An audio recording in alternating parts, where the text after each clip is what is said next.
Бұл халықтық аманат бізден құқықтық жүйені жаңартып қана қоймай, оған мүлдем жаңа заманауи мазмұн беруді талап етеді. Президентіміз атап өткендей, біз іс жүзінде жаңа конституцияға қадам басып жатырмыз. Комиссиямыз бірнеше күннен бері халықтан келіп түскен мыңдаған ұсыныстарды жан-жақты қарап, конституциямызға нақты өзгерістерді дайындауда.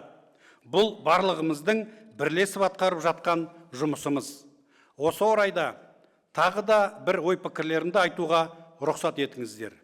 Бірінші, біздің ұлы мұрамыз, бірегей табиғатымыз, суымыз бен жеріміз.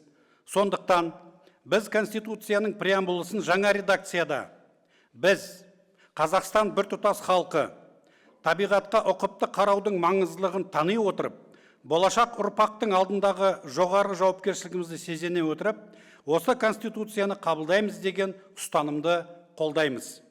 Сондай-ақ, 31-ші бапқа азаматтардың табиғатты сақтау міндетін енгізіп, мемлекеттің қоршаған ортаны қорғау мақсатын айқындауды, ал лауазымды тұлғалардың экологиялық деректерді жасырған үшін жауапкершілігін күшейтуді қажет деп санаймыз.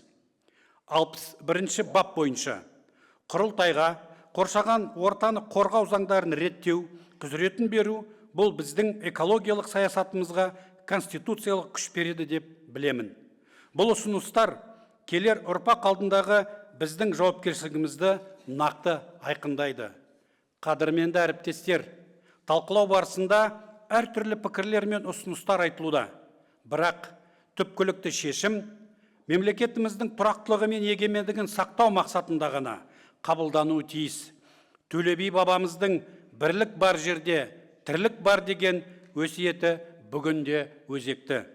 Бұл реформалар біздің ортақ болашағымыз. Конституциялық реформа арқылы халықтың билікке деген сенімін нығайтып, ашық әрі әділетті қоғам құру біздің басты мұратымыз. Халықтың үмітін шындыққа айналдыру баршамызға ортақ борыш. Осы жолда қажымай бірлесе қызмет етейік.